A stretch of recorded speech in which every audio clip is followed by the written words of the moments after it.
결국 글쓰기는 자동화로 만들어지지 않을 거다. 내가 어떤 검색어를 목표로 해서 어떤 컨텐츠를 만들지, 그러면 이 컨텐츠를 만들 때 이 검색어를 갖고 사람들이 어떤 검색어들을 갖고 들어왔느냐, SEO 글쓰기를 단 한마디로 표현하면 구글과 사용자가 좋아하는 글쓰기입니다. 10년 전에 거의 스타트업을 창업을 했는데 경쟁사가 이미 상위 노출을 하고 있어가지고 우리가 1위를 할 수 있을까라는 것도 있었는데 그런 모든 맛집 키워드를 다 장악하는, 그러면서 저희가 진짜 자연유인만으로 월 100만씩은 기본적으로 들어오고, 그리고 많을 때는 막 200만 300만 들어오는 그런 경험을 하면서 SEO가 정말 동작하는구나, 그걸 정말 꼭 만드셔야 되나요? 왜라는 게 딱 있으면 그 도구를 찾고 방법을 찾는 거는 이제는 엄청 쉬워졌고 더 쉬워질 거라고 생각하고, 만들기 전에 진짜 수요가 있는지 없는지를 체크를 해보는 게 정말 중요하다고 생각합니다. 정말 필요하다는 걸 검증하고 실제 만들기 시작하는 거.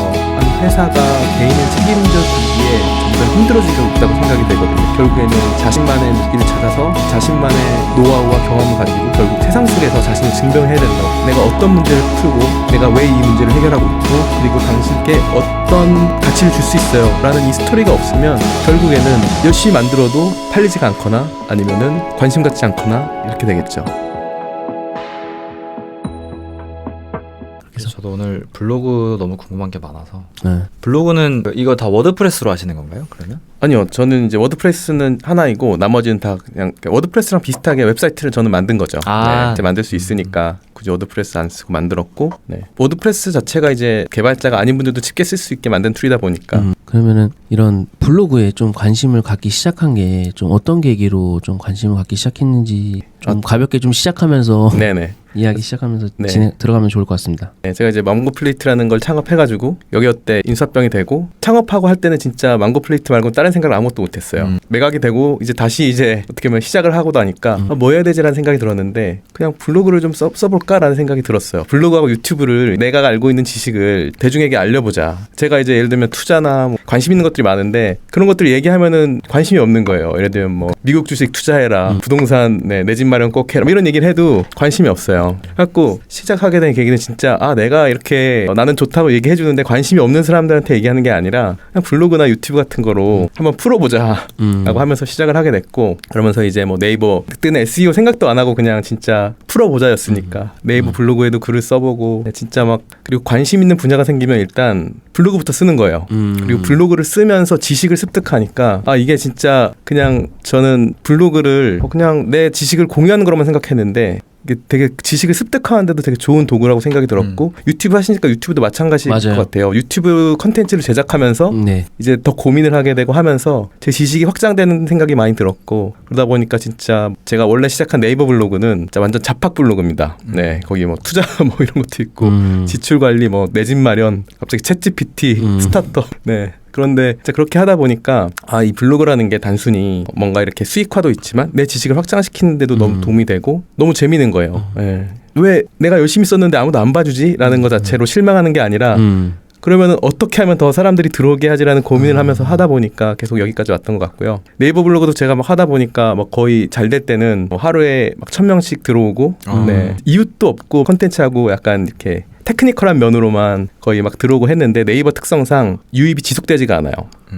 그러니까 이웃이나 팬이 없는 이상에는 네이버 검색 알고리즘 자체가 최신성을 좀 중요하게 보기 때문에 한 5개월? 짧은 건 한 1, 2개월 있으면 트래픽 싹 빠지고 오래 가는 건 그나마 한 4, 5개월 정도 이제 유지를 하는데, 그러다 보니까 이제 현타가 오는 거죠. 내가 이렇게 많은 시간을 들여서 블로그를 쓰는데 조회수를 이렇게 하면 제가 다시 노력을 해야 되잖아요. 그러면서 그럼 다른 걸 찾다가 내가 망고플레이트 하면서 구글 SEO를 했으니까 한번 구글 SEO에 관련된 블로그를, 최적화된 블로그를 써볼까라고 했더니 어느 정도 동작을 하는 거예요. 그러니까 검색 유입이 되고 트래픽도 안 빠지고 계속 이렇게 성장을 하는 걸 보면서 이거를 뭔가 대부분의 사람들은 우리나라 네이버지 하면서 네이버 블로그를 쓰고 있는데, 오히려 이 관점을 바꿔서 어떻게 보면은 구글에서 잘 되는 컨텐츠를 가지고 SEO를 갖고 좋은 글을 쓰면 재밌겠구나 싶어서 네이버에서 구글 SEO 블로그를 관심 갖고 하게 되었습니다. 그러면은 지금 현재 좀 하고 계신 분야에 대해서, 그리고 좀 전에 말씀해 주신 것처럼 망고플레이트라는 회사에서 어떤 걸 좀 그 개발자로서 담당하셨는지 좀 소개와, 요즘 현재 어떤 커뮤니티를 좀 운영하고 계신지 그 말씀을 해주시면서 저희 오늘 시작을 하면은 좀 더 좋을 것 같습니다. 네, 저는 이제 망고플레이트를 이제 공동 창업자로 창업을 했고요. 제가 맡았던 역할은 CTO, 그러니까 기술 관련 책임자 역할을 했었습니다. 그래서 실제 망고플레이트에서 개발 쪽에 잘 모르시는 분들이 많을 텐데 저는 이제 백엔드 눈에 안 보이는 것들 위주로 많이 개발을 했었고, 그래서 망고플레이트에 어떻게 보면은 검색 그리고 추천 알고리즘 그리고 그 안 보이는 모든 것들을 이렇게 개발하는 역할을 했었고요. 그리고 이제 저희 같은 경우에는 서비스가 성장을 하다 보면 광고비를 집행하면서 성장하는 부분도 있지만, 저희 같은 경우에는 수익 모델을 찾기 전에 사용자를 늘리던 편이다 보니까 광고비를 집행하지 않고 자연 유입, 그러니까 올가닉 트래픽을 늘리는 거를 되게 많이 고민을 했었어요. 그래서 저희 같은 경우에는 다양한 해외 사례들을 보면서, 저희 이제 망고플레이트가 맛집 검색 서비스니까 그 당시 이제 해외에 옐프라는 게 있었는데, 옐프라는 서비스도 이제 구글 SEO를 가지고 상당히 많은 이제 자연 유입 트래픽을 유입시키고 하는 것들을 보면서 저희도 이제 SEO를 해봐야겠다. 네, SEO를 해봐야겠다라고 하면서, 저희는 이제 맛집 검색 서비스니까 뭐 강남역 맛집, 네이버에도 물론 트래픽이 많이 있지만 구글에서도 많이 있거든요. 그래서 이제 그런 맛집 관련된 키워드를 잡으면서 SEO를 시작하기 시작했습니다. 그리고 그때 느꼈던 거는 SEO가 진짜 배워야 될 게 많고 지식을 많이 필요로 하고 거의 하나의 개발 랭귀지를 배우는 것처럼. 그 정도인가요? 네, 진짜 잘하려고 하면은 네. 정말 끝이 없는 게 SEO의 세상이라는 걸 느꼈고, 그리고 또 한편으로 또 기회라고 생각했던 거는 구글이 친절하게 어떻게 하면 잘하는지를 잘 알려줘요. 근데 대부분 이제 사람들이 이렇게 친절하게 알려줘도 맞아요. 그걸 따라하는 게 어렵잖아요. 네네. 첫 번째 쉬워도 어렵고, 두 번째 어려우면은 포기하게 되죠. 네네, 맞아요. 그래서 저희도 처음엔 진짜 이게 막 기회라는 걸 알고 시작을 했는데, 생각보다 해야 될 것도 너무 많고 알아야 될 것도 너무 많은 거예요. 그래도 해외 성공 사례가 있으니까 한번 해보자 라고 이렇게 했고, 또 저희 같은 경우에는 이미 경쟁사가 이미 상위 노출을 하고 있어가지고, 그러니까 결국에는 1위가 있는데 우리가 1위를 할 수 있을까라는 것도 있었는데, 그래도 해외 성공 사례가 있으니까 이제 자연유입을 위해서 한번 해보자 라고 이렇게 계속 했었고, 그렇게 하고 나니까 진짜로 처음에 페이지 1페이지도 없던 게 1페이지에 등장하기 시작하고, 이제 한 3, 4위 정도로 들어가기 시작하고, 나중에는 저희가 이제 모든 대부분의 지역, 무슨 뭐 파스타 맛집 이런 모든 맛집 키워드를 다 장악하는, 그러면서 저희가 진짜 자연유입만으로 월 100만씩은 기본적으로 들어오고, 그리고 많을 때는 막 200만, 300만 들어오는 그런 경험을 하면서 SEO가 정말 동작하는구나 라는 것을 진짜 경험으로 깨달았습니다. 당시에 그러면 그 1등이었던 플랫폼이 뭐였나요? 그때? 맛집? 그때 이제 다이닝 코드가 그 SEO를 되게 잘했어요. 다이닝 코드라는 데가 SEO를 잘했고, 그래서 다이닝 코드가 구글 SEO에서는 잘 하고 있었으니까 저희 같은 경우는 이제 후발주자로서 되게 어려울 거라고 생각을 했는데, SEO가 진짜 하는 만큼, 그러니까 경쟁사가 잘하고 있으면 경쟁사가 하는 것보다 더 잘하면 항상 기회가 있더라고요. 그리고 저희 같은 경우에 이제 어떻게 보면 실제 리뷰들이 많이 쌓이고 있다 보니까 그 경쟁성 있는 컨텐츠를 만들기에 유리했었고, 그리고 이렇게 하면서 느꼈던 건 뭐냐면, 해보지 않으면 구글에서 얼마큼 트래픽이 들어오는지를 모르잖아요. 네네. 막상 해보고 나니까 구글 SEO에서 그러니까 뭐 네이버 전체 트래픽의 모든 거를 가져올 수는 없겠지만, 그래도 구글에서 가져올 수 있는 그 검색 볼륨 그리고 트래픽 유입이 그래도 의미 있는 숫자구나라는 거를 직접 해보면서 깨달았어요. 네, 저희도 이게 시작하기 전에는 맛집 검색은 다 네이버 아니야라는 생각을 맞아요. 갖고 있었는데, 막상 그 세계에 들어가 보니까 경쟁은 덜하면서 기회가 있는 그런 곳이었던 것 같습니다. 맞아요. 약간 이런 부분들이 좀 한국 스타트업이나 약간 한국인 유저들이 좀 어려워하는 부분 중에 하나인데, 그 뭔가 이제 빠르게만 성장을 외치다 보니까 가장 좀 기본적으로 갖춰야 되는 어떤 준비 사항들, 그런 부분들을 좀 되게 속성으로 배우려고 그러는 것 같고, 말씀하신 것처럼 사실 뭐 유튜브도 마찬가지고 뭐 블로그도 마찬가지, 다 거의 되게 친절하게 매뉴얼이 나와 있음에도 불구하고, 이제 한국 사람들 특징은 좀 우회해서 굉장히 좀 남들보다 지름길로 가려고 약간 어떤 편법이나 아니면 좀 다른 방법들을 좀 써서 그걸 이제 앞질러 가려고 하는 그런 경우들이 좀 대부분인데, 저도 이제 SEO라는 걸 좀 공부하면서, 그리고 그런 구글 검색 엔진, 저희는 이제 네이버를 많이 쓰다가 이제는 좀 유튜브를 좀 많이 쓰게 되면서 구글이라는 걸 저희가 되게 많이 쓰고 있잖아요. 그러면서 느낀 게, 확실하게 여기는 뭐 돈을 많이 쓴다고 막 상위에 막 노출되고, 물론 비슷한 개념이긴 한데, 그래도 좀 더 뭔가 SEO 친화적으로 쓰면 더 많은 기회를 얻을 수 있는 게 좀 이런 구글 검색 엔진인 것 같다라는 좀 생각을 하면서, 저희도 약간 초반에는 마케팅이라는 걸 좀 공부를 할 때 돈을 좀 일단은 좀 어느 정도 디파짓 한 다음에 시작을 했는데, 구글 검색 엔진을 좀 최적화시키면서 그쪽에 그리고 좀 더 비중을 두면서 이건 돈 들이지 않고 글만 잘 써 키워드 내가 잘 잡고 거기에 맞는 SEO에 맞는 글을 써서 노출되는 경험을 하다 보니까 이거 진짜 네이버는 계속 돈을 쓸 수밖에 없는 구조다 보니까 네네. 이게 사업이 커지면 커질수록 더 그런 비딩 시스템이어서 돈을 더 계속 쓸 수밖에 없고 경쟁자가 붙으면 붙을수록 또 이 키워드 단가가 굉장히 올라가고 노출의 기회가 적은데 약간 구글은 좀 그런 SEO만 잘 맞춰도 노출을 시켜주는 걸 보면서 여기에 기회가 있다라고 저도 좀 판단을 했던 것 같아요. 근데 좀 한국 사람들이 굉장히 이 부분 아직도 어려워하시는 분들이 굉장히 많으신 것 같아요. 네네 맞습니다. 그리고 또 이제 네이버에 익숙하다 보니까 확실히 그런 것도 있는 것 같고 저는 사실 구글의 철학 그러니까 어떤 컨텐츠 크리에이터 컨텐츠를 만드는 사람의 구글의 철학에 저는 되게 좋다고 생각을 하거든요. 뭐냐면 네이버 같은 경우에는 크리에이터들보다는 크리에이터들이 제휴 마케팅에 링크를 단다거나 아니면 광고를 애드센스 같은 거를 붙인다거나 이런 것들을 되게 강제하잖아요. 자기 것만 쓸 수 있게 한다거나 못하게 네네. 한다거나 하는데 구글은 그 자유도를 많이 주는 편이에요. 맞아요. 그래서 지속적으로 이제 크리에이터들을 어떻게 보면 서로 신뢰 관계가 있는 거죠. 네. 그래서 크리에이터들이 잘할 수 있는 환경을 계속 만들어주고 유입도 계속 만들어주면서 저는 그래서 구글의 장점 중에 하나는 결국 유튜브도 구글이니까 SEO와 유튜브가 다 결국에는 구글 플랫폼 안에 있는 건데 장점 중에 하나는 좋은 콘텐츠를 만들면 어떻게 보면 자연 유입, 트래픽을 계속 지속적으로 보내줄 수 있다는 게 저는 구글 플랫폼의 크리에이터 입장에서는 되게 좋은 강점이라는 생각이 들었습니다. 그러면 지금 대님께서 또 운영하고 계신 커뮤니티도 있다고 들었습니다. 그래서 커뮤니티에 대해서도 한번 말씀해 주시면 좋을 것 같아요. 그러니까 커뮤니티보다는 저는 이제 그 지피터스 커뮤니티에서 활동을 많이 했었고 네. 제가 2기부터 활동을 했어요. 그리고 네. 2기부터 활동을 하면서 사례 공유만 한 50개를 한 것 같아요. 저도 많이 봤어요.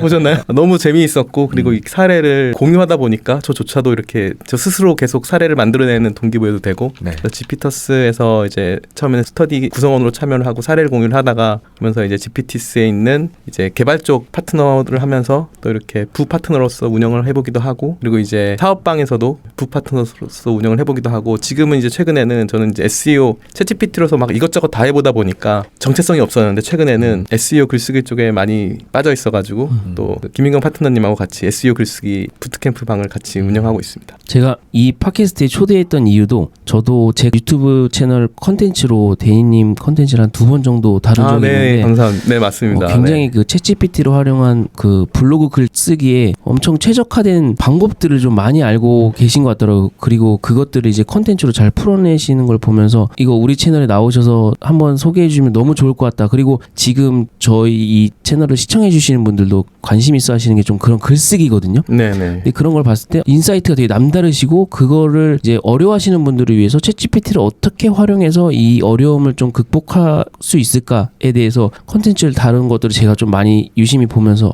이분 무조건 모셔야겠다라는 생각을 했던 것 같습니다. 네. 이 SEO 글쓰기라는 게 네. 제가 알기로는 SEO라는 단어도 네. 그 어려워하시는 분들이 더 많은 맞습니다. 걸로 알고 있어요. 네네. 그래서 그거를 가장 쉽게 표현한다면 어떻게 할 수 있을까요? SEO 글쓰기라는 거를. SEO 글쓰기를 단 한마디로 표현하면 네. 구글과 사용자가 좋아하는 글쓰기입니다. 음. 대부분의 글쓰기를 하는 분들이 자기가 하고 싶은 이야기를 많이 쓰잖아요. 네. 그렇죠. 그게 이제 그냥 무의식적으로 내 머릿속에 있는 거를 글을 쓰게 되면 자기가 하고 싶은 이야기고 아니면은 철학이 있으신 분 나는 뭐 구글 사용자 몰라도 돼 나는 내 이야기를 쓸 거야 하시는 분들도 있는데 SEO 글쓰기는 SEO의 약자가 서치 엔진 옵티마이제이션이거든요. 그래서 구글 검색 엔진에 최적화된 글쓰기를 하는 건데 단순히 나만의 이야기가 아니라 구글이 좋아하는 그리고 또 구글이 구글만 좋아한다고 노출시켜주지 않아요.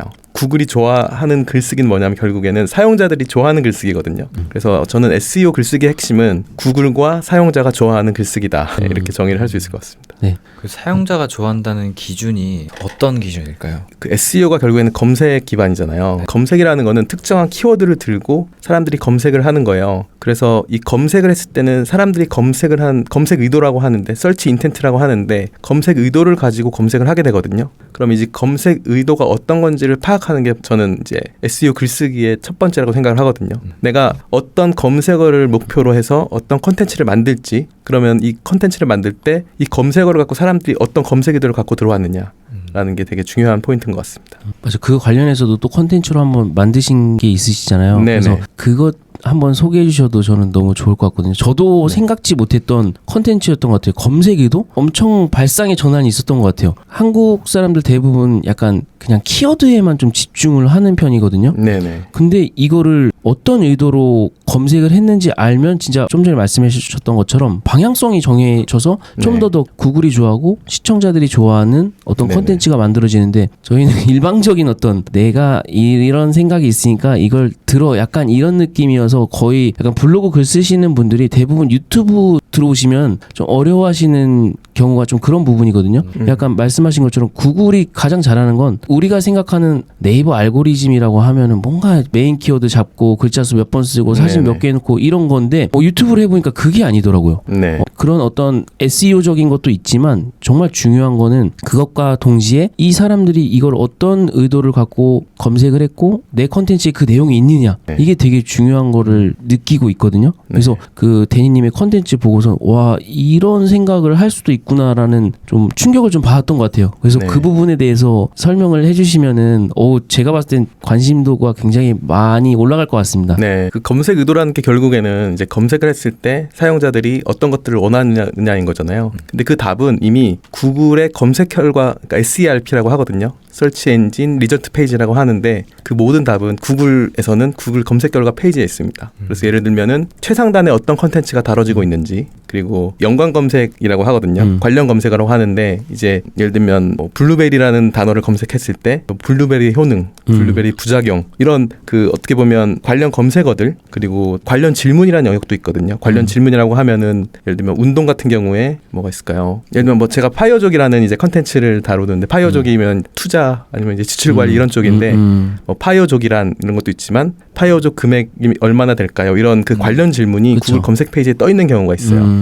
그럼 이제 이 특정 키워드를 검색했을 때 관련 질문이나 아니면은 그 관련 검색어에 대한 내용을 다루면 훨씬 더 검색 의도에 맞아지겠죠. 그리고 가장 중요한 거는 최상단에 있는 구글 검색 결과에서 상위 한 3등 정도 되는 컨텐츠는 구글에서 인정해준 컨텐츠거든요. 대부분 그 검색하다 보면은 이제 검색 결과의 문서수가 나오는데 웬만한 검색어의 문서수가 그냥 기본 10만, 100만 막 이렇거든요. 근데 그 중에 모든 경쟁을 뚫고 상위에 있다는 거는 되게 의미가 높은 컨텐츠라서 거기에서 이제 어떤 내용들을 다루고 있는지 보는 것도 이제 검색 의도를 파악하는 데 많이 도움이 될 것 같습니다.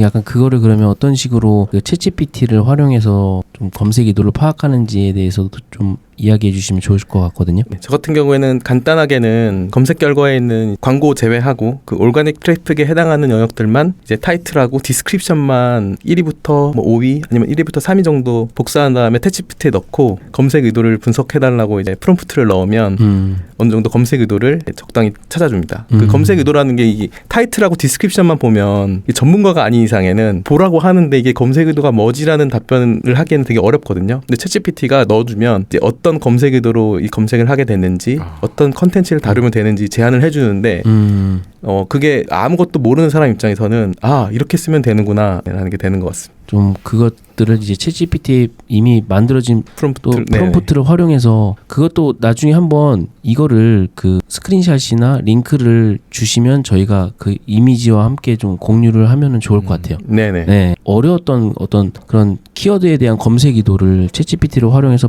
말씀하신 것처럼 타이틀과 디스크립션만으로 사실 그거 보고도 이해 못하시는 분들 되게 많으시거든요. 네, 맞습니다. 근데 챗GPT는 저희보다 그런 어떤 컴퓨터 언어를 굉장히 잘하기 때문에 그런 걸 좀 활용한다면 이전에 어려웠던 어떤 개념들을 좀 더 쉽게 챗GPT로 활용하여 응용하는 거는 굉장히 좀 유용한 것 같아요. 그런 것들을 나눠주신 사례가 굉장히 좀 인상 깊었고요. 그리고 나서 좀 대인님께서 여기 아까 전에 말씀하신 것처럼 구글 SEO 글쓰기에 엄청 많은 시간을 할애하고 또 연구하시면서 그런 인사이트들을 컨텐츠로 만드시기도 하시면서 또 서비스도 개발하셨다고 들었는데 네네. 그게 어떤 서비스이고 그 서비스에 대한 좀 소개도 좀 해주시면 좋을 것 같습니다. 네, 제가 이제 SEO를 하다 보니까 이제 챗GPT를 쓰면서도 이제 예를 들면 검색 의도를 실제 가져오는 부분도 손이 많이 가고 그리고 이제 실제 글을 작성할 때도 프롬프트를 매번 작성하고 바꾸고 하는 것도 제 스스로가 번거롭다 보니까 이 검색 SEO 글쓰기에 최적화된 도구를 그냥 처음부터 끝까지 만들어보면 어떨까라는 생각을 해서 한번 만들어보게 되었고요. 이름은 이제 블로플로우라고 하는데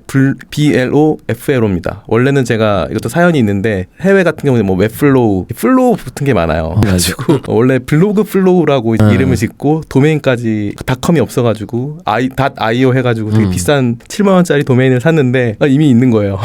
블로그 플로우 .ai라고 이렇게 있더라고요. 물론 이제 제가 만들려고 하는 거랑 다르게 좀 다른 소프트웨어지만 이미 이름이 있어가지고 이름 고민을 하다가 제가 이름 잘 못 정하는데 블로플로우라고 이렇게 이름을 짓고 만들어보게 되었습니다. 그래서 블로플로우는 구글 SEO에 최적화된 글을 키워드 조사부터 검색 의도까지 파악을 한 다음에 글을 작성해주는 모든 플로우를 만들어주는 소프트웨어 도구입니다.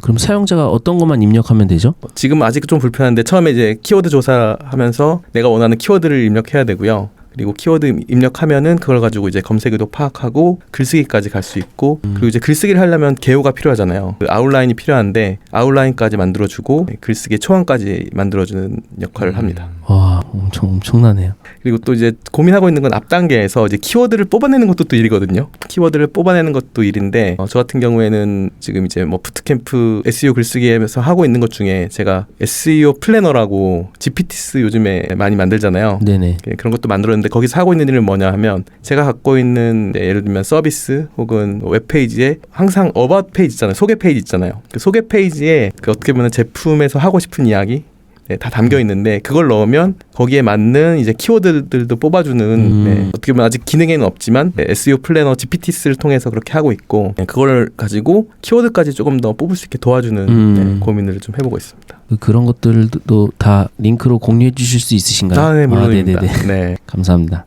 GPTs도 괜찮은 것들이 있나요? SEO 쪽으로? 해외에는 제가 해외에는 엄청 많고요. 네, 해외에는 많고 저는 이제 제가 만든 프롬프트들을 가지고 GPTs를 두 개를 만들었어요. 하나는 이제 SEO 플래너, 하나는 이제 SEO 라이팅 어시스턴트 두 개를 따로 만들었는데 두 개를 따로 만든 이유는 제가 이거 SEO를 해보니까 이 SEO가 되게 방대하거든요. 이제 예를 들면 키워드 조사했다가 검색에도 분석했다가 글 써야 되고 하는데 글을 하나만 쓰는 게 아니잖아요. 글을 여러 개 써야 되다 보니까 이거를 다 섞어버리면 저조차도 정리하기가 너무 어렵고 또 쓰는 사람도 너무 어려운 거예요. 그래서 제가 이제 그 SEO 글쓰기 프레임워크라고 나름 만들었는데 1단계가 플래닝 스테이지. 그래서 컨텐츠를 기획해가지고 내가 만든 글쓰기의 엑셀 파일 리스트를 만드는 거죠. 컨텐츠 기획표를 만드는 걸 가지고 이제 계획 단계. 그리고 두 번째는 그 계획된 컨텐츠를 가지고 이제 실행하면서 글을 쓰는 라이팅 단계. 두 가지로 나누면서 각각 단계에 맞게 GPTs를 만들어 보게 되었습니다.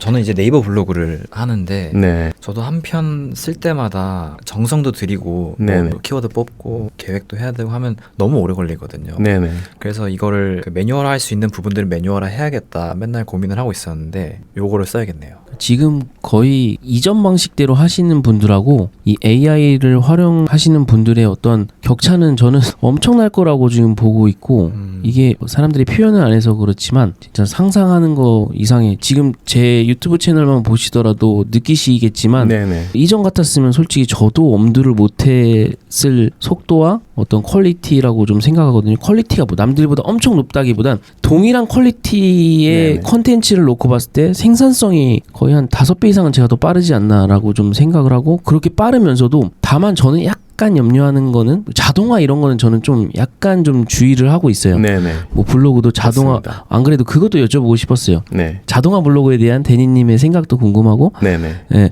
자동화라는 걸 놓고 봤을 때는 아직까지는 좀 저는 자동화는 퍼포먼스적으로는 좀 있어 보이나 약간 아직은 특히 한글에 대해서는 네네. 아직은 좀 검증이 좀 필요하다라고 네네. 보고 이전보다 약간 이런 부분만 영어를 한글로만 좀 잘 번역을 해서 그리고 내 생각을 거기다 덧붙인다면 충분히 되게 속도도 빨라지면서 퀄리티도 굉장히 올라가는 콘텐츠를 이전보다 더 빠르게 만들 수 있기 때문에 저는 이거를 이제 사용하시는 분과 안 하시는 분 그리고 저도 최근에 제가 데니님이 만드신 것 중에 이렇게 키워드 관련해서 한 10가지 주제를 뽑아주는 프롬프트를 제가 좀 활용을 많이 하거든요. 그 되게 놀랐어요. 근데 그거를 프롬프트만 뽑아주는 게 아니라 그 타이틀, 디스크립션 그리고 이미지 그 용 프롬프트까지 만들어 주더라고요. 그래서 저희는 그거를 그냥 저희 회사 그 홍보용 유튜브 채널에 데니 만드신 걸 활용을 하거든요. 그걸 넣어서 생성된 이미지를 그냥 썸네일에 제목 넣고 막 이렇게 하고 있어요. 그리고 태그도 그냥 그대로 넣고 그러니까 그런 거를 제가 활용하면서 와 이건 이전보다 진짜 컨텐츠 한 10개가 아니라 진짜 100개도 순식간에 만드는 걸 그 컨텐츠로 다루신 걸 제가 활용하는데 이전보다 진짜 생산성 올라가는데 그걸 만들었을 때 반응이 나쁘지 않더라고요. 좀 그런 것들을 진짜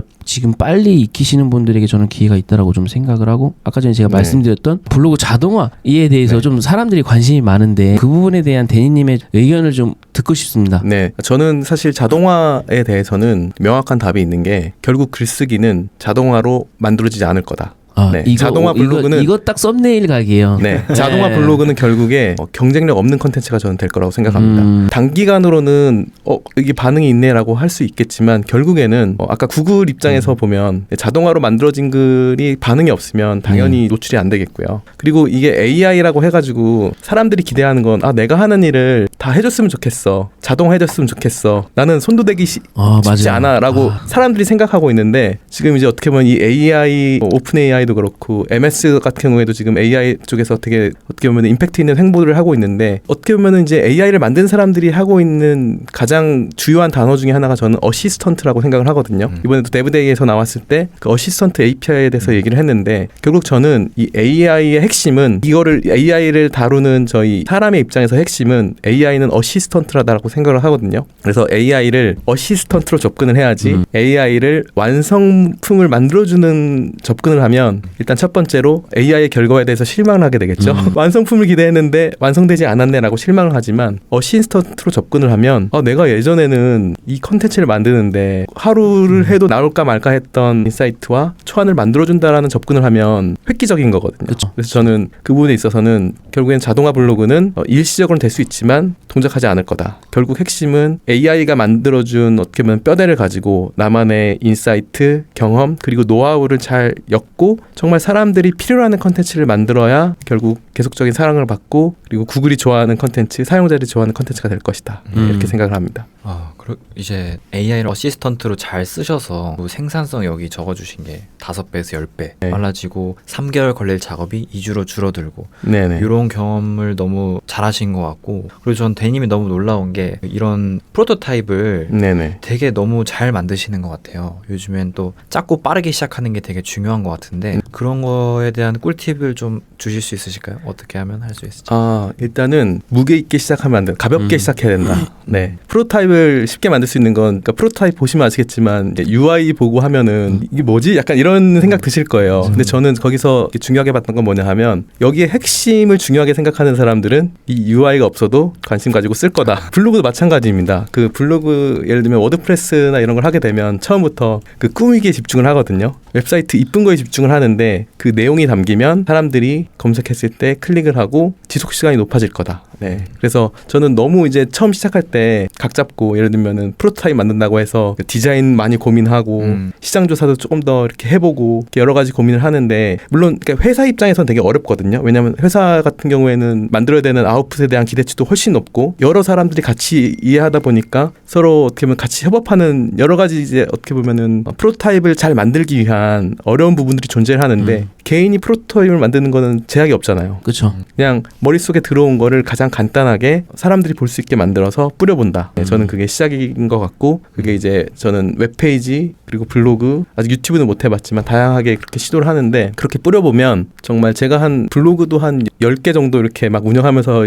이런저런 글도 써보고 그리고 프로토타입도 제가 이제 일주일에 한 번씩 그냥 딱 금요일 밤이 되면 프로토타입 만들기 시작 이래가지고 한 4시간에서 8시간 잡고 지금 이제 GPT가 많은 걸 해주니까 핵심 프롬프트를 만들어가지고 이제 프로토타입을 만들기 시작했거든요. 그렇게 하다 보니까 이제 GPT스에 이제 저는 사례 공유하면서 공유를 하게 되는데 정말 딱 보면은 반응이 좋은 것들은 댓글도 많이 달리고 이런 게 참신하다 막 이런 반응도 있고 결국 지속적으로 쓰는 거를 만드는 게 정말 중요하다는 생각이 들었어요. 네, 컨텐츠도 그렇고 프로토타입도 그렇고 그러니까 한 번 쓰고 이런 게 있네 신기하네 신박하네 라고 끝나면 결국에는 신기한 거로 끝나는 거예요. 근데 진짜 이 신박한 걸 넘어서 블로그 컨텐츠도 그렇고 뭐 유튜브 컨텐츠도 그렇고 프로토타입도 그렇고 사용자들이 지속적으로 방문하면서 사용하게 되는 걸 만드는 게 저는 핵심이라고 생각하고 결국에는 프로토타입을 통해서 지속적으로 쓸 수 있는 걸 찾는 게 되게 중요하다는 생각이 들었어요. 이제 사업적으로 고민을 한다면 방문 지속성 말고 이제 실제 사람들이 결제를 하는지까지 봐야 되겠죠. 결제까지 보는 거는 또 난이도가 좀 더 있다 보니까 저는 이제 블루 프로를 통해서 이제 사용자들이 지속적으로 쓰느냐, 지속적으로 쓰는지 안 쓰는지만 지금 보면서 계속 이렇게 디벨롭 해나가고 있습니다. 그리고 또 하나 중요한 거는 제가 개발자잖아요.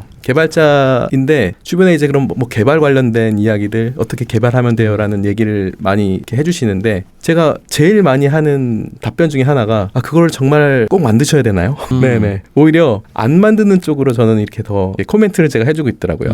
네. 그 이유는 뭐냐 하면 만드는 것도 시간과 비용이 들어가고 그리고 개발 같은 경우에는 유튜브 콘텐츠 하나 만드는 데는 어떻게 보면 사이클이 짧잖아요. 네. 블로그는 더 짧고 근데 개발 만드는 거는 이제 실제 개발하고 기획하고 개발자 찾고 완성품을 만드는 데까지 최소한 3개월, 6개월 뭐 이렇게 걸리는데 그래서 저는 항상 물어보는 게 이거 정말 만들어야 되는지를 많이 물어보거든요. 그래서 만들기 전에 진짜 수요가 있는지 없는지를 체크를 해보는 게 정말 중요하다고 생각합니다. 제가 블루 프로를 만들었을 때 지금 이제 어떻게 보면은 만드는 과정 중에 하나가 그냥 타입폼 같은 거로 이제 기능 신청, 예정 알림 신청을 딱 걸어놓고 거기에서 실제 사람들이 요청하는 기능들 있잖아요. 그럼 이제 그때부터 만들 구상은 해놓고 개발은 안 하고 있다가 이제 실제 사용자들이 이제 신규 기능 알림 신청을 많이 하는 이제 기능들 위주로 이제 만들기 시작했어요. 그러다 보니까 이제 조금 더 정말 사용자들이 필요한 기능을 만들게 됐고 그 중에 하나가 이제 저희 키워드 조사 기능인데 키워드 조사가 이제 키워드 검색하면 그 챗GPT 하시면 검색 볼륨을 정확하게 안 주잖아요. 그래서 대부분 키워드 검색 볼륨을 어떻게 정확하게 할 수 있냐라는 질문도 많았고 그리고 이 기능 요청 사항들이 되게 많았거든요. 그래서 자연스럽게 기능에 넣게 되는. 네. 근데 제가 이걸 안 했으면 기능부터 그러니까 키워드 조사라는 기능이 아니라 내가 원하는 내가 생각하는 기능만 열심히 만들고 있었겠죠. 네. 근데 확실히 굳이 만들지 않고라도 사용자들의 반응을 보고 아니면 벤치마킹을 하면서 들어가는 노력을 최소화하는 게 되게 중요하다는 생각이 들었습니다. 사람들이 원하는 거. 그렇죠. 네. 그러니까 사용자들의 수요를 미리 파악하는 장치를 마련해 놓고 그리고 사용자들이 정말 필요하다는 걸 검증하고 실제 만들기 시작하는 거죠. 저는 아까 전에 어떤 걸 만들고 싶어 하시는 분들에게 이게 왜 필요한지라고 물어보신다고 하셨던 게 굉장히 저도 좀 생각을 하게 되는 게 뭔가 사람들이 특히 챗GPT AI 등장 이후에 아까 전에 어시스턴트라는 말씀을 정말 잘해주셨는데 뭔가 얘가 사람을 대체할 거다라는 생각을 좀 많이 하시는 것 같더라고요. 그리고 나는 못하지만 인간은 못하지만 AI는 할 수 있을 것 같은 뭔가 이게 요술지팡이인 것처럼 생각을 하시는 분들이 많으셔서 뭐 대니님도 계시고 저희 다 같이 있는 뭐 어떤 단톡방들에서 흔히들 볼 수 있는 정말 말도 안 되는 어떤 시나리오를 주고 이게 AI나 챗GPT로 구현이 가능할까요? 이런 질문들을 좀 하시는 분들이 간혹 계신데 그런 분들을 보면은 약간 일을 안 하려고 그러는 건가? 내 일자리가 대체되는 걸 걱정을 하면서도 사람의 심리는 그냥 다 해줬으면 좋겠고 그리고 말씀하신 것처럼 개발이라는 게 쉬운 게 아니잖아요. 네네. 근데 뭔가 이게 머릿속에 생각은 되게 쉬운데 그걸 이제 구현하기가 어려운데 한 번쯤 그 단계가 저는 필요하다고 생각을 하는 것 같아요. 진짜 이게 필요한가? 그리고 이걸 네네. 사람들이 쓸까? 네네. 이걸 만들었을 때 분명 리소스가 많이 들어갈 텐데 네. 이거에 부합한가? 네네. 대부분 그냥 저희가 한창 개발자들이 붐이었을 때도 개발자들한테 뭐 던져주면 뭐 알고리즘 뚝딱뚝딱 만들어지고 그렇게 됐으면 쿠팡의 개발자가 그렇게 많을 필요가 없잖아요. 네네. 굉장히 어렵기 때문에 그렇게 많이 있는 건데 일반적인 소비자들도 좀 약간 그렇게 생각하는 경향이 좀 많은 것 같아요. 네. 뭔가 이게 돈도 한두 푼 들어가는 것도 아니고 분명 좀 찾아보면 또 대체품들이 좀 많은데 약간 그런 부분에 대한 좀 뭐 조언도 어떤 식으로 좀 해주시는지도 좀 궁금하거든요. 네. 약간 뭐 저 같은 경우는 뭐 유튜브나 이렇게 검색해 보면 어느 정도 비슷한 서비스들이 또 되게 많이 있고 맞습니다. 최근에 AI 등장 이후에 그런 플랫폼들이 또 많이 생겨나더라고요. 네. 각 카테고리마다 네. 이런 AI 서비스들이 있으니까 이런 걸 또 활용해 보시라고 네. 마켓플레이스 같은 데들이 좀 많이 있는 것 같은데 네. 좀 그런 게 있다면 좀 조언을 해주시면 좀 좋을 것 같습니다. 네. 저 같은 경우는 일단 실제 이제 개발에 대해서 이렇게 스타트업이 이제 그런 멘토링 같은 것도 제가 이렇게 하고 있는데 특정 기능을 이제 만들고 싶어 하는 이렇게 말씀을 하셨어요. 그래서 저는 항상 얘기하는 게 일단 그거 만들기 전에 그 웹페이지에서 신청하기 버튼부터 만들어가지고 시작해라. 네, 신청하기에서 신청을 하는지 안 하는지가 일단은 만들지 말지에 대한 시작 포인트가 될 수 있다라는 거가 이제 한 가지이고, 그리고 두 번째는 실제 아예 앱이 있는 거를 개선하는 경우에는 이제 노코드가 힘든데 실제로 아예 시작하는 경우에는 차라리 노코드로 시작해라라는 것도 많이 얘기를 해주는 것 같아요. 저는 이제 개발자지만 오히려 노코드 잘 되는 게 너무 많잖아요. 그래서 오히려 노코드를 최대한 활용해서, 그러니까 아까 이제 왜라는 게 되게 중요하다고 말씀을 드렸는데 왜라는 게 딱 있으면 그 도구를 찾고 방법을 찾는 거는 이제는 엄청 쉬워졌고 더 쉬워질 거라고 생각을 하거든요. 어떻게 보면 이제 훌륭한 AI 소프트웨어들이 많이 해결을 해줄 거고 챗GPT가 도와줄 거고, 네, 그래서 이제 왜라는 거를 부딪혔을 때 해결하는 방법을 찾으면은 솔루션이 항상 있는데 그런 게 없이 내가 그냥 이거를 만들어야 돼라고 한다거나 아니면 완성품을 기대한다고 하면 오히려 이제 원하는 답을 찾기 어려운 경우가 많이 있을 것 같습니다. 그리고 그 만들어서 서비스로 만들기 전에 그 어떤 기능에 대한 투표를 받는다고 그랬잖아요. 네네. 제가 요즘 해외에서 AI 서비스들 보면은 그런 기능을 굉장히 잘 활용하는 서비스들이 성장을 하고 그냥 약간 그런 의견을 반영하지 않고 어떤 기능만 내놨을 때 점점 도태되는 걸 좀 이 양극화를 좀 지켜보면서 아까 전에 제 유튜브 얘기할 때도 말씀드렸지만 내가 예전에는 내가 쓸 거를 만들어서 아 이거 써봐 이렇게 했다면 요즘에는 뭘 원하지 사람들이? 이걸 그럼 만들어주면 어떨까? 라고 해서 만들고 나서 이것도 필요할까? 그럼 뭐가 필요해? 이렇게 되는 서비스들이 굉장히 빠르게 성장하고 되게 결국에는 이런 어떤 일방적인 게 아니라 이제는 약간 양방향? 소통이 더 중요한 시대가 되지 않았나라고 좀 생각이 들더라고요. 네네. 그래서 그렇게 하신다고 해서 되게 잘 가고 계시다라는 생각이 들더라고요. 근데 이제 확실히 이게 그러니까 조직이 제가 이제 스타트업을 10년 전에 거의 스타트업을 창업을 했는데 제가 요즘에 느끼는 건 뭐냐 하면 이미 이제 제가 스타트업을 시작했을 때는 스타트업과 대기업이 있었잖아요. 제가 요즘 느끼는 건 뭐냐 하면 개인이 그 당시에 스타트업이 되는 느낌이고 스타트업조차도 이제 대기업이 된 거죠. 큰 조직이 된 거죠. 그러니까 어떻게 챗GPT AI를 활용해서 개인이나 정말 소규모 조직은 정말 효율적으로 움직이면서 고객의 작은 문제를 해결할 수가 있는데 조직이 크면 큰 문제를 다뤄야 되잖아요. 그러다 보면 이제 작은 문제를 깊이 있게 파게 되면 거기에 팬이 생기게 되고 정말 내가 어떻게 보면 가려워하는 문제를 해결했기 때문에 지불 가능해지는데 결국에는 약간 큰 규모의 조직에서 다루는 소프트웨어들은 지금 보시면 아까 말씀해 주신 것처럼 AI 관련된 소프트웨어들이 너무 많잖아요. 거의 10,000개 가까이 쏟아지고 있는데 정말 단일 기능을 가지고 이 소프트웨어 하는 비즈니스는 정말 어려울 거란 생각이 들고, 근데 어떻게 보면 이제 그 여러 개의 단일 소프트웨어들이 있는데 이 단일 소프트웨어를 통합해주거나 아니면 어떻게 보면 개인 예를 들면 1인 창업가나 아니면 1인 사업가 같은 경우에는 그 기술을 활용해서 그 고객의 문제를 정말 가려움을 긁어주듯이 잘 해결해준다거나, 네, 이렇게 하면은 결국에는 저는 이제 제가 스타트업 창업했을 때만 해도 스타트업이 되게 생소했어요. 거의 카카오가 스타트업 이런 느낌이었으니까요. 근데 지금은 스타트업이 너무 많잖아요. 저는 이제 그게 개인 레벨로 올 수 있는 시대가 펼쳐졌구나, 네, 이렇게 생각이 들었습니다. 맞아요. 저희 나오시는 게스트분들 대부분 다 동일한 생각을 갖고 계시더라고요. 슈퍼 개인, 네, 창조다. 네. 네, 그래서 그것들을 활용하는 사람들에게 기회가 많이 주어질 거다라고 말씀하시더라고요. 그러면 이런 좀 슈퍼 개인들에게 좀 어떤 걸 좀 활용을 하면은 좀 더 기회가 있을 것 같다라고 좀 그런 특히 지금 대니님이 관심 있어 하시는 글쓰기, 지금 그리고 최근에 사람들이 워드프레스에 대한 굉장히 관심도가 높아졌잖아요. 네네. 이 부분에서 좀 어떤 기회를 좀 얻을 수 있을지 좀 조언해 주실 게 있으시면 말씀해 주시면 좋을 것 같습니다. 네, 일단 저는 워드프레스 같은 경우에 워드프레스 블로그를 사용하는 경우에는 어떤 목표를 가지고 하는지가 정말 중요하다는 생각이 듭니다. 그러니까 워드프레스는 누구나 할 수 있는 거잖아요. 예를 들면 그걸 가지고 광고 수익, 애드센스만 가지고 수익화를 하고 싶은 분도 계실 거고, 아니면 이미 지식 컨텐츠 같은 내가 팔 수 있는 그 지식 컨텐츠를 가지고 계신 분도 계실 거고, 아니면 커머스를 하시면서 실제 제품을 가지고 판매를 하고 싶은 분도 계실 텐데 그 어떤 걸 원하시느냐에 따라 저는 접근 방법이 상당히 다르다고 생각을 하거든요. 예를 들면 워드프레스로 수익화 블로그를 만든다고 하면 그런 분들 같은 경우에는 실제 애드센스 달아도 광고 수익 이렇게 만들려고 하면 저도 해보니까 한 하루에 1,000명 정도 들어오면 월 10만 명 애드센스 수익이 나더라고요. 그냥 자동 광고만 달았을 때.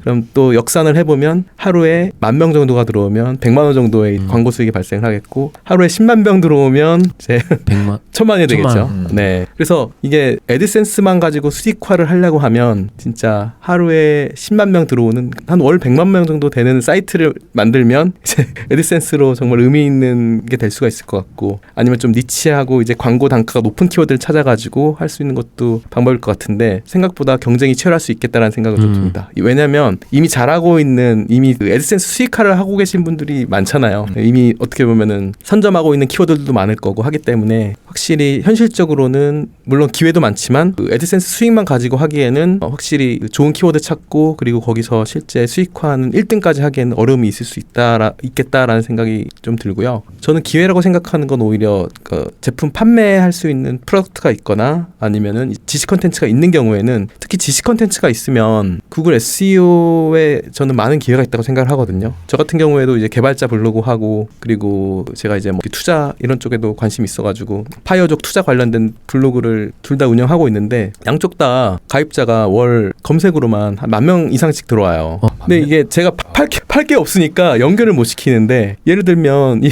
들어온 사람들을 다 어떻게 보면은 제가 예를 들면은 온라인 강의가 있다라고 하면 다 연결시켜 줄 수 있는 거잖아요. 강의 하나 찍으시죠. 그래서 심각하게 고민하고 있습니다. 네. 트래픽이 너무 아까운데요. 네, 그러니까요. 네. 그리고 이게 구글은 아까 말씀드렸던 것처럼 한 번 오고 끝나는 게 아니라 매월 10,000명씩 들어오는 거예요. 네. 그러다 보니까 지식 컨텐츠를 가지고 있는 분들은 너무 연결하기 좋겠다라는 생각이 들고 상대적으로 이제 애드센스 수익화는 경쟁도 치열하고 이미 포화일 수 있는데 반대로 이쪽은 키워드만 잘 잡고 그리고 수요가 있으면 충분히 이제 기회가 많이 있을 거라는 생각이 들었고요. 그리고 커머스도 마찬가지입니다. 커머스 같은 경우에도 구글 SEO로 커머스 하는 블로그나 많이 생각 안 하시잖아요. 그쵸. 대부분 네이버에서 네이버가 트래픽이 많으니까 네이버에서 해야 돼라고 생각을 하고 계신데 의외로 이제 구글 쪽의 SEO에서는 이제 기회가 있는 키워드 같은 경우에는 충분히 기회가 있을 수 있겠다. 그래서 확실히 가장 중요한 거는 이 SEO 구글 SEO를 통해서 하고 싶은 목적 판매하고 싶은 게 명확하면은 기회가 많을 것 같고요.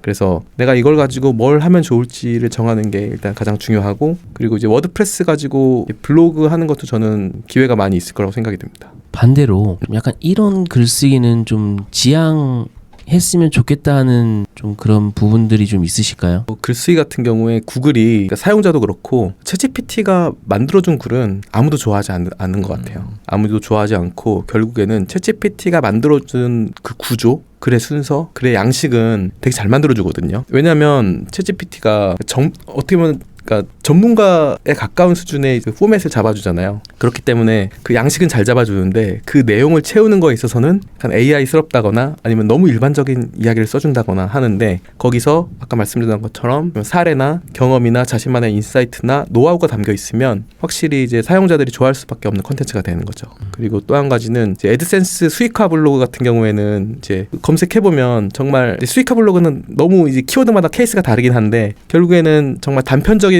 글 같은 경우에도 어떻게 보면 검색 의도 때문에 뭐 드라이버 이런 프린터 드라이버 이런 거 있잖아요. 이런 게 은근히 또 수익화 블로그 중에 하나고 또 이제 대출이나 지원금 이런 것들이 수익화 블로그에서 잘 동작하는 키워드 중에 하나인데 그런 컨텐츠 같은 경우에도 챗GPT 글만 써버리면 사람들이 필요가 없거든요. 그런 컨텐츠 같은 경우에는 실제 예를 들면은 뭐 프린트 드라이버 설치 방법 해가지고 스크린샷도 떠가면서 어떻게 보면 사람의 노력이 들어가야 되는데 이 노력 없이 그냥 챗GPT만 가지고 AI만 가지고 하는 것 자체는 지금은 오히려 좀 피하고 검색 의도를 파악해서 챗GPT가 쏟은 초안을 가지고 정말 이 사람들이 필요로 한 거를 만족시켜주기 위한 노력을 꼭 해야 된다. 그 말씀을 드리고 싶습니다. 네, 감사합니다. 그러면 이제 데니님은 또 전문가시니까 또 비전문가분들 이렇게 처음 한번 시도해보고 싶다 이런 SEO 글쓰기나 AI를 통해서 구조 잡고 글 한번 써보고 싶다 하시는 분들한테 어떤 식으로 시작하면 좋을지 어떤 식으로 프롬프트 써보면 좋을지 이런 간단한 설명 한번 부탁드리겠습니다.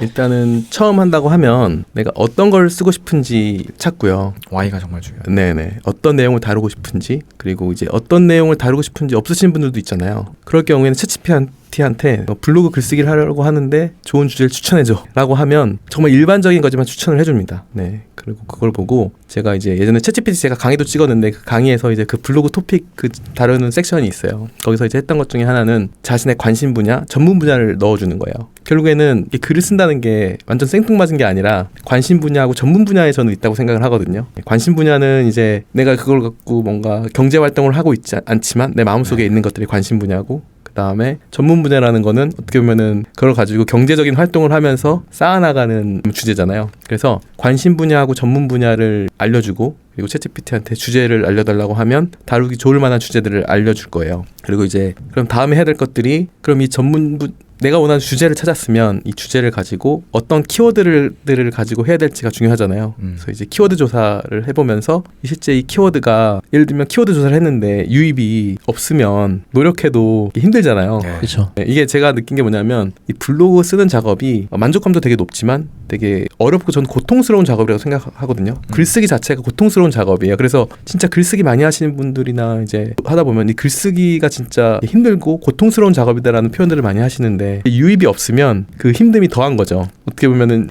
이렇게 내가 쓴 글을 가지고 사용자들이 방문을 하고 리액션을 해주면 그 고통을 이길 만큼의 힘이 생기는데 유입이 없으면 고통만 남잖아요. 맞아요. 그러다 보니까 실제 내가 이걸 썼을 때 얼만큼 사람들이 들어올 수 있겠구나 라는 걸 보고 그럼 이 정도 들어오면 써볼만 하겠는데? 라는 걸 느끼는 게 되게 중요한 것 같아요. 근데 처음에는 저는 이제 모르잖아요. 그런 것까지 가기가 힘드니까 처음에는 내가 원하는 글을 일단 최소 5개 정도는 무조건 발행을 해본다. 그렇게 말씀을 드리고 싶고 이 발행을 할 때도 챗GPT한테 초안을 써달라고 하고 아까 말씀드렸던 것처럼 저는 챗GPT가 초안을 써줬을 때 항상 이 글을 가지고 내가 이 글을 왜 다루려고 하는지 그다음에 그리고 이걸 가지고 나만의 경험과 인사이트를 같이 녹여내는 게 되게 중요하다고 생각을 하거든요. 그래서 글을 쓸 때 그 챗GPT가 써주는 초안 말고 내 생각들을 정리하는 습관도 저는 되게 중요하다고 생각이 됩니다. 저도 약간 공감하는 게 계속 그 대니님께서 중요하게 생각하는 게 why인 것 같아요. 내가 이걸 왜 쓰고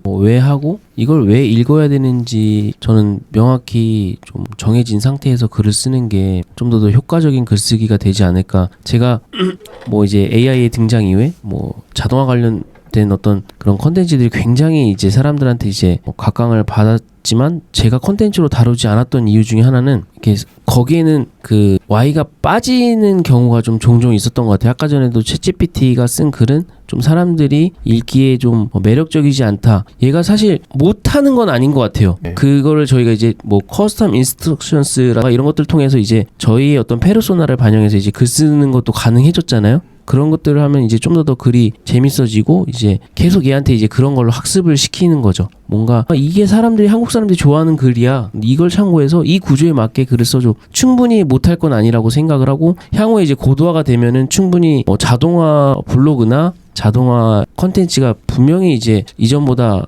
효율이 좋아질 거라고 생각은 하지만 아직까지는 저는 계속 이 챗GPT의 도움을 받지만 이걸 진짜 사람들이 검색을 할까? 내 컨텐츠를 볼까? 그리고 이걸 보는 사람들한테 내가 줘야 되는 메시지가 뭘까? 이것들을 좀 생각을 하시면서 근데 이전에는 이것들이 내가 경험이 없고 내가 지식이 없으면 못했다면 챗GPT 등장 후에 이런 거 내가 시청자들한테 이야기해주고 싶어. 근데 내가 여기에 전문성이 없어. 이걸 좀 더 조사해 줄래? 이렇게 했을 때 얘가 그 준 답변을 통해서 내가 갖고 있는 지식 너머의 어떤 지식을 내가 전달할 수 있다는 거는 엄청난 저는 여기서 기회가 있다라고 좀 생각을 하고 있고요. 그런 것들을 잘 활용하는 게 저는 좀 더 유익하지 않나. 단순히 얘가 주는 어떤 정보만 글로만으로 굉장히 빠르게 작성해서 그냥 무한대로 발행하는 것보단 한 컨텐츠를 발행했을 때 물론 이전보다는 확실하게 시간이 줄어든 건 맞고 컨텐츠의 다양성도 많이 가져갈 수 있지만 그 안에서 좀 더 진짜 인간만이 고민할 수 있는 것들을 글로 담아내면 네네.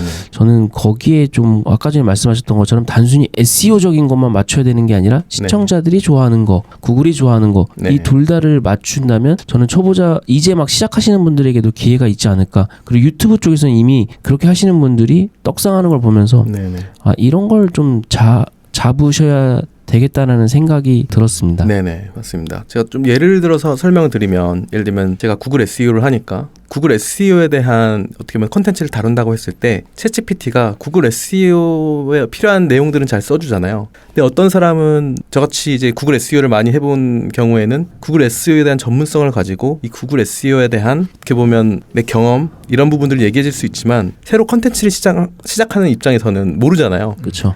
근데 이 아까 Y라는 게 문제와 공감이 되게 중요하다고 생각을 하거든요. 근데 이 컨텐츠 똑같은 컨텐츠인데 내가 SEO에 관심이 있어가지고 SEO를 공부를 하는 사람이고 그래서 내가 이렇게 공부를 해봤어요. 그래서 공부한 거를 정리를 해볼게요라고 하면 이 컨텐츠는 전문성이 없어도 이 사람이 어떻게 보면은 공부를 하면서 쓰는 컨텐츠가 되니까 되게 이거는 이렇게 공부하면서 이렇게 정리를 잘했네라는 컨텐츠가 될 수 있는 거고, 그리고 반대로 전문성이 있는 컨텐츠 같은 경우에는 이게 전문성을 가지고 이 똑같은 이제 블로그 SEO 주제를 가지고 여기선 이렇게 하고 있는데 이렇게 하는 게 더 중요하고 저는 이렇게 생각해요라고 할 수 있는 거는 어떻게 보면은 같은 컨텐츠의 이 AI가 써준 내용을 가지고 어떤 문제와 그리고 이 문제에 대해서 어느 만큼 공감을 해주고 어떤 솔루션을 제시해 주는지가 다르잖아요. 그래서 저는 글을 쓸 때 꼭 이제 내가 이 글을 왜 다뤄야 되고 그리고 이거를 이 컨텐츠를 보고 있는 독자들이 갖고 있는 문제를 공감해주고 어떻게 풀어나갈지를 설명해주는 게 저는 되게 그 SEO 글쓰기에 SEO 글쓰기뿐만 아니라 글쓰기 어떻게 보면 AI 시대의 글쓰기에 정말 중요한 포인트이지 않을까라는 생각이 많이 들었습니다. 공감, AI 시대의 글쓰기에 중요한 역량. 네, 키워드 뽑았네요. 네. 너무 중요한 것 같아요. 네. 왜부터 시작하는 게 사이먼 사이넥이라는 분 아시죠? 잘 모르시죠. 네네. 그 책 Start with Why라는 그 책 저도 많이 읽고 영감을 많이 받아가지고 네. 그분이 왜부터 시작해야 된다 네네. 라는 말씀을 항상 강조하셔서 네. 저도 오늘 너무 공감이 가는 것 같습니다. 그러면 데니님은 지금 너무 많은 것을 잘하고 계신데 앞으로 AI가 더 발전을 할 거잖아요. 네. 그러면 그런 시대가 이제 다가올 텐데 네. 가장 데니님이 생각하실 때 필요한 핵심적인 역량들에 네. 대해서 간단히 설명해 주시면 좋을 것 같아요. 저는 핵심적인 역량은 저는 실행력 그리고 이 문제 상황에 들어가는 거 그리고 이 어떤 문제를 풀 것인가 Y 이 세 가지가 정말 중요하다고 생각을 해요. 어떻게 보면 추상적으로 들릴 수도 있는데 실행력 같은 경우에는 대부분이 알면서도 남들이 좋다고 하는데도 안 해요. 저는 그래서 일단 무조건 해보는 게 중요하다고 생각을 하거든요. 그래서 아까 블로그 같은 경우에도 워드프레스 만들어서 그리고 워드프레스로 글 5개를 쓰는 거 네. 그게 어떻게 보면 실행력이라고 생각을 하거든요. 네. 네, 그래서 실행력이 정말 중요하다고 생각을 하고 이 실행력이 더 중요해진 이유는 예전에는 뭔가 내가 마음을 먹어도 하기가 되게 힘들었어요. 예를 들면 유튜브 컨텐츠 제가 해봤는데 거의 편집 시간에만 해도 몇 시간이 걸리고 네. 진짜 컨텐츠 하나 만드는데 너무 힘들었거든요. 근데 이제는 마음만 먹으면 할 수 있는 환경이 됐기 때문에 저는 이제 그러니까 실행을 못하는 거는 진짜 변명이다. 마음만 먹으면 정말 쉽게 실행할 수 있는 환경이 됐고 앞으로도 더 쉬워질 거다. 그래서 실행력이 정말 중요하다는 생각이 들었고, 근데 이 실행력이라는 거를 우리가 어떻게 보면 학교 그리고 직장생활, 회사생활, 사회생활을 하면서 이 실행력에 대해서 어떻게 보면 배워보지 않았잖아요. 이 실행력이라는 거에 대한 감이 없는데, 그래서 저는 오히려 이게 이 뭔가 해야 되는 게 주어졌을 때 하는 실행력이 정말 중요하다는 생각이 들었고 실행력이라는 게 간단하게 마음 먹은 거를 그냥 생각으로 끝내는 게 아니라 무언가 행동으로 바꾸고 행동으로 바꾼 거로 끝나는 게 아니라 무언가 결과물을 만들어내는 것. 네, 저는 이게 실행력이라고 생각을 하고 두 번째는 문제 상황에 들어가는 게 저는 정말 중요하다고 생각을 합니다. 이 문제 상황에 들어간다는 게 예전에는 하나 학습을 한다고 하면 예를 들면 유튜브 콘텐츠를 만든다고 하면 이게 유튜브가 될지 말지부터 배우고 그다음에 유튜브를 잘 만들기 위한 스킬들을 배우고 그리고 시작을 하잖아요. 근데 저는 이 문제 상황에 들어간다는 건 내가 원하는 컨텐츠가 있으면 내가 모르지만 일단 컨텐츠를 하나 만들어봐. 어떻게 보면 실행력이랑 연결되는 건데 그걸 하나 만들어 봄으로써 그 문제 상황에 들어감을 통해서 어떻게 보면 고통스러울 수 있죠. 이거 해봤는데 진짜 이거 너무 어렵네 이럴 수도 있는데 그 상황에 들어가야 내가 원하는 답을 쉽게 찾을 수 있다. 그러니까 예전에는 학습을 하고 뛰어드는 게 가능했었는데 이제는 너무 빨리 변하잖아요. 너무 빨리 변하고 그리고 배우는 동안 이미 다른 플레이어들이 이미 시장을 장악할 수도 있고 그래서 저는 문제 상황에 들어가서 실행을 통해서 배우는 게 어떻게 보면은 AI 시대에 정말 중요한 역량이라는 생각이 들었고요. 기존에는 이제 그 학습 콘텐츠들이 많잖아요. 배울 게 많잖아요. 근데 앞으로는 그거조차도 거의 필요 없을 정도로 AI가 많은 부분들을 해결해 줄 건데 결국에는 공부하고 학습하고 들어가기에는 너무 힘든 시장이 점점 될 것 같고 문제 상황에 뛰어들어서 그 문제를 해결해 나가면서 학습하는 역량이 되게 중요할 것 같다는 생각이 들었습니다. 그리고 마지막에 이 Y라는 거를 제가 강조해서 말씀드리고 어떤 문제를 풀 것인가에 대해서 이렇게 계속 중요하게 얘기를 하는데 제가 개인적으로 느꼈던 가장 중요한 이유는 그 Y나 내가 이걸 왜 해야 되는지 어떤 문제를 풀 것인지가 명확하지 않으면 일단 제 자신이 지속하기가 너무 힘들고요. 세상이 너무 빨리 변하고 그리고 막 정보 배워야 될 것들 정보들이 막 쏟아지잖아요. 거기서 이 쏟아지는 정보를 잘 소화하기 위해서는 내가 이걸 왜 하고 있고 그리고 이걸 갖고 어떤 가치를 줄 것이고 하는 그런 어떻게 보면 진짜 내적 동기부여가 되는 게 정말 중요하다는 생각이 들어서 이렇게 첫 번째 중요성을 말씀을 드리고 싶고, 두 번째는 결국에는 컨텐츠를 만들던 아니면 저는 이제 개발자니까 제가 만든 웹사이트나 앱을 개발한다고 하더라도 결국에는 그러니까 이 Y라는 거, 내가 어떤 문제를 풀고 내가 왜 이 문제를 해결하고 있고 그리고 당신께 어떤 가치를 줄 수 있어요 라는 이 스토리가 없으면 결국에는 열심히 만들어도 팔리지가 않거나 아니면은 관심 갖지 않거나 이렇게 되겠죠. 그래서 결국에는 앞으로 이제 작은 문제들이 많이 풀릴 텐데, 작은 문제들이 풀린다는 것 전에는 문제에 대해 인식도 명확하고 그 다음에 사람들의 수요도 있는데 이 문제를 풀어주기 위한 비용이 발생을 하잖아요. 예를 들면 그게 정말 작은 문제를 풀기 위해서 웹사이트도 만들어야 되고 블로그 컨텐츠도 있어야 되고 앱도 만들어야 되는데 그 비용 자체가 예전에는 많이 들었는데 AI의 도움으로 이제는 작은 문제들도 개인이 풀 수 있는 상황이 됐기 때문에 그 작은 문제들을 풀기 위해서는 어떻게 보면 고객과 더 가까이 소통을 해야 되고, 그 고객과 가까이 소통을 하려면 결국에는 단순하게 제품만, 만들어진 제품을 들이밀어서 광고하듯이 사세요 이게 아니라 제가 왜 이 문제를 풀고 있고 그리고 이 문제를 풀면서 당신한테 어떤 가치를 주고 싶은지 이 전달이 되면 저는 어떻게 보면 작은 많은 문제들이 개인이 풀 수 있는 기회들이 너무 많을 거다라는 생각이 들었습니다. 그 실행력, 문제의 상황에 들어가기, 무슨 문제를 풀 것인가, 이 세 가지가 대니님이 바라보시는 AI 시대의 중요한 역량이라고 말씀하셨는데 저도 굉장히 공감하고, 무엇보다 일단은 저는 거기에 대한 그 챗GPT나 AI에 대한 선입견이 일단 없었으면 좋겠다라는 좀 조언을 많이 드리거든요. 네네. 네, 뭔가 얘를 어떤 나의 도구로 생각을 해야지 얘를 막 시험하려고 하고 이상한 질문들 하고. 맞습니다. 네, 그런 분들이 제가 다양한 사례가 나온 걸 아직까지 본 적이 없어가지고 그런 분보다 뭘 할 수 있을까, 얘를 통해서 내가 뭘 할 수 있지? 약간 그런 아까 전에 말씀하신 것처럼 어떤 상황에 들어가서 이걸 얘가 해결할 수 있네. 네. 약간 그런 것들을 결국에는 제일 먼저 말씀하셨던 실행을 하는 사람이 그런 어떤 문제 상황에 들어갔기 때문에 그런 내가 질문들을 할 수 있고, 그러다 보니까 문제를 해결하고, 약간 거기서 저는 엄청나게 기회가 있다라고 좀 생각을 하고, 말씀하신 분들을 좀 시청하시는 분들이 좀 잘 참고하신다면은 저는 다양한 부분에서 이게 AI 시대에 좀 도태되지 않고 쓰임 받을 수 있는 사람으로 좀 자리를 굳건히 자리 잡을 수 있지 않을까 좀 생각을 합니다. 네, 저도 진짜 많이 공감을 하는 게, 저도 주변에 챗GPT 저도 강의까지 했고 막 열심히 써보라고 하는데 대부분이 이렇게 써보면서 뭔가 이렇게 챗GPT를 시험하는 질문을 많이 해요. 그런데 이게 문제 상황에 들어가 있으면 이 챗GPT가 어느 정도 답을 주면 되게 고마운 챗GPT가 되는 거고, 뭔가 이렇게 시험하듯이 이거 잘해주나 못하나라고 챗GPT한테 요청을 하면 챗GPT가 별로인 챗GPT가 되는 거예요. 그래서 제가 아까 문제 상황이라고 중요하게 말씀드렸던 것 중에 하나가, 문제 상황에 들어가서 챗GPT한테 도움을 구하면 도움이 될 수밖에 없거든요.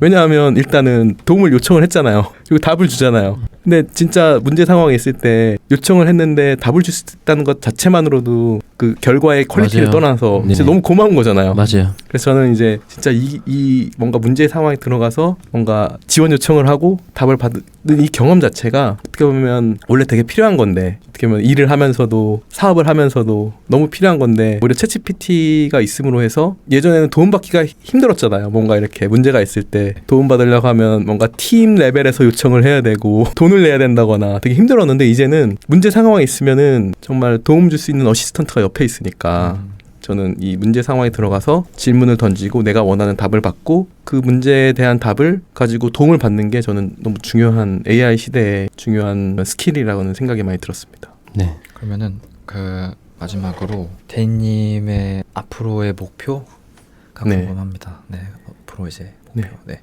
저 앞으로의 목표는 제가 이제 개발자이기도 하고 창업가이기도 하고 지금 이제 챗GPT와 이제 AI에도 너무 관심이 많은데, 저는 어떻게 보면 제가 했던 경험들을 가지고 다른 사람들이 성공할 수 있는 기회들을 많이 주고 싶어요. 제가 구글 SEO 가지고 SEO 글쓰기를 하는 이유도 SEO가 너무 좋은 것도 있지만 이 구글 SEO를 가지고 많은 사람들이 자신만의 어떻게 보면 컨텐츠, 자신만의 경험과 역량을 가지고 이 AI 시대에 어떻게 보면은 개인으로 아니면 소규모 조직으로 아니면 뭐 스타트업이 될 수도 있고요. 정말 이 AI를 위협으로 생각하는 것이 아니라 AI를 기회로 삼고 도약할 수 있는 계기를 만들어주는 일을 너무나도 하고 싶고요. 그래서 하고 있는 것 중에 하나가 저는 SEO 도구를 통해서 진짜 이 AI 시대에 기회를 잡는 도구를 만드는 어떻게 보면 일을 지금 개인 프로젝트지만 이렇게 하고 있는 거고, 궁극적으로 하고 싶은 거는 어떻게 보면 이제 제가 개발자이기도 하니까 개발자들이 이렇게 개발하기 전에 정말 이거를 사업화하고 내가 원하는 서비스를 가지고 정말 성공적인 어떻게 보면은 제품 그리고 수익화를 통해서 경제적 자유까지 만들어줄 수 있는 그런 역할을 하고 싶다는 목표를 하게 되었습니다. 그래서 이 블루프를 가지고 어떻게 보면은 1인 창업가로 저는 요즘에 드는 생각은 예전에는 이제 스타트업을 한번 했었으니까 다시 한번 스타트업을 해야 되나 막 그런 고민도 많이 하고 뭘 해야 될까라는 고민을 많이 했는데 최근에 드는 생각은 정말 1인 창업 한번 도전해보고 싶다라는 생각이 많이 들더라고요. 그러면서 1인 창업의 또 성공 경험을 통해서 정말 많은 사람들이 1인 창업을 통해서 어떻게 보면은 이 AI 시대에 자신만의 경쟁력을 가지고 살아남을 수 있게 저는 요즘에 많이 느끼는 거는 한 회사가 개인을 책임져 주기에 점점 힘들어지고 있다고 생각이 되거든요. 그렇기 때문에 결국에는 그러니까 회사가 좋고 안 좋고를 떠나서 결국에는 자신만의 무기를 찾아서 자신만의 노하우와 경험을 가지고 결국 세상 속에서 자신을 증명해야 된다라는 게 되게 중요하다고 생각이 들어서 많은 분들이 그렇게 할 수 있게 제가 먼저 이렇게 증명을 하고 많은 분들 도와드릴 수 있는 일을 하고 싶습니다. 네. 오늘 너무 그 행보에 저희도 응원하겠고 서비스 나오면은 알려주시면 저희 채널에서도 좀 다뤄보도록 하겠습니다. 네. 오늘 너무 귀한 말씀 감사드리고 중요한 역량들 놓치지 않고 그리고 그 SEO 글쓰기에 대해서도 그 개발하신 그 블로플로도 한번 좀 써보면서 저희가 좀 컨텐츠로 좀 다뤄보도록 하겠습니다. 네, 오늘 나와주셔서 너무 감사합니다. 감사합니다. 네, 감사합니다.